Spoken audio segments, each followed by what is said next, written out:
जय हिंद साथियों।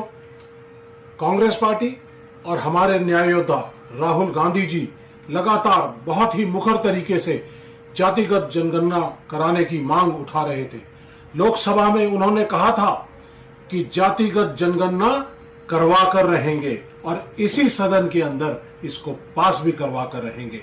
और अब बीजेपी सरकार ने, एनडीए की सरकार ने अचानक जातिगत जनगणना कराने का फैसला लिया है। कांग्रेस पार्टी इस फैसले को स्वागत करती है। इस पहले स्टेप के बाद जिस तरह से राहुल गांधी जी ने कहा कि इम्प्लीमेंटेशन स्कीम बहुत इंपॉर्टेंट है, किस तरह का डिजाइन किया जाएगा, हमें एक चीज का कॉशन जरूर देखना पड़ेगा कि कहीं ऐसा ना हो कि इम्प्लीमेंटेशन स्कीम के अंदर वो कुछ गड़बड़ी कर दे, कहीं ऐसा ना हो कि ये जुमला भर साबित हो जाए। इसलिए बड़ा जरूरी है कि इसकी जो टाइमलाइंस हैं वो सही होनी चाहिए, डिसीजन मेकिंग सही होनी चाहिए। 50% का जो इमेजिनरी बाउंड्री जो बनाई हुई है रिजर्वेशन की वो टूट जानी चाहिए और इसका लाभ प्राइवेट सेक्टर के अंदर, प्राइवेट इंस्टीट्यूशंस के अंदर, जिस तरह से आप कहते हैं कि 15 में 15 एक सेक्शन के तहत ये प्राइवेट सेक्टर के अंदर भी, इनके इंस्टीट्यूशन के अंदर भी रिजर्वेशंस हैं, तो उसको भी सही तरीके से लागू करना चाहिए। तो ये राहुल जी, बहुत बहुत धन्यवाद आपकी इस लड़ाई के लिए। हम लोग आपके साथ हैं। आपने लोकसभा चुनाव में 3 बड़े मुद्दे जो देश की दिशा और दशा को तय करेंगे उनको उठाने का काम किया। संविधान को बचाने की लड़ाई, जिसमें बीजेपी कहती थी 400 पार और वो संविधान बदलना चाहते थे, उसको आपने रोकने का काम किया है। उस संघर्ष के लिए आपको धन्यवाद। आपने बीजेपी को जातिगत जनगणना कराने के लिए मजबूर कर दिया है, उसके लिए बहुत बहुत धन्यवाद। और अब अगली बारी अग्निपथ स्कीम को खत्म करके अग्निवीरों को रेगुलर करने की, आपने जिस तरह से शहीदों के साथ भेदभाव हो रहा है अग्निवीर और रेगुलर सैनिक के बीच में, उसको लोकसभा में भी, सड़क से संसद तक आपने इस बात को उठाया है, तो अगली बारी अग्निपथ को खत्म करने की है।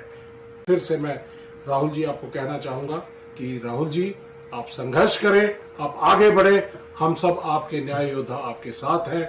बहुत बहुत धन्यवाद। जय हिंद। भारत के संविधान के मुताबिक सामाजिक समानता और जिसकी जितनी हिस्सेदारी उसकी उतनी भागीदारी हो, इसको लेकर के हमारे नेता राहुल गांधी जी और कांग्रेस पार्टी ने जातिगत जनगणना की मांग केंद्र सरकार के सामने उठाई थी।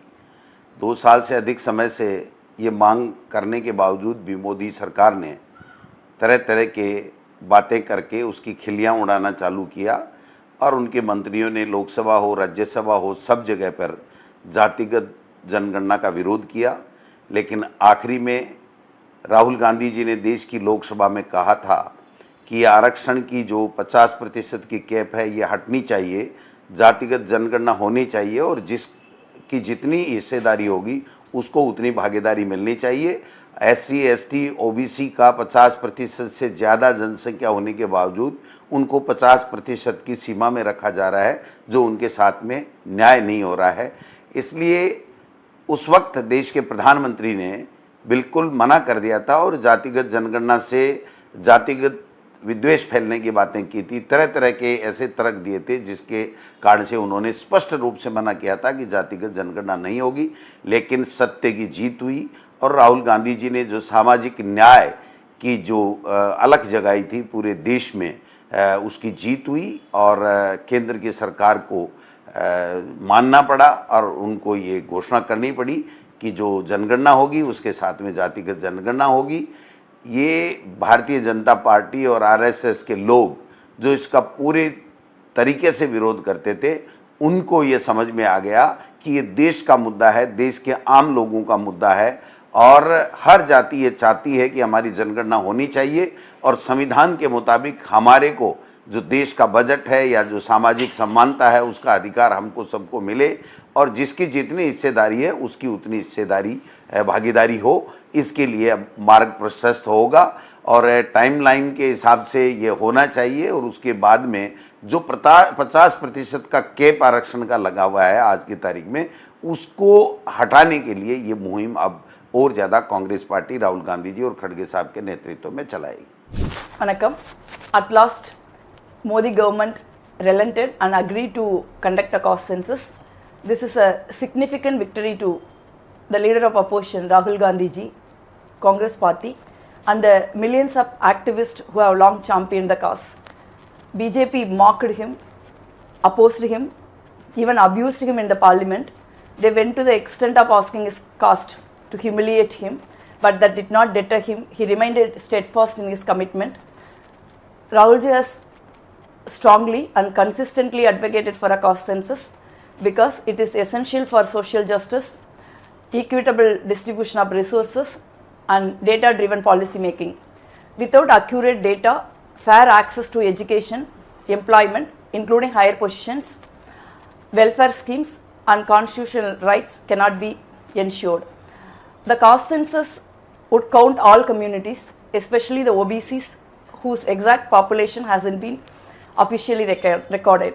Now we are demanding the following things: a clear implementation timeline for caste census, and removal of 50% reservation cap, and immediate enactment of Article 15(5) for the reservation in the private education. Telangana's caste census serves as a successful model. The national census must adopt its effective practices. Caste census is not just about data and caste alone.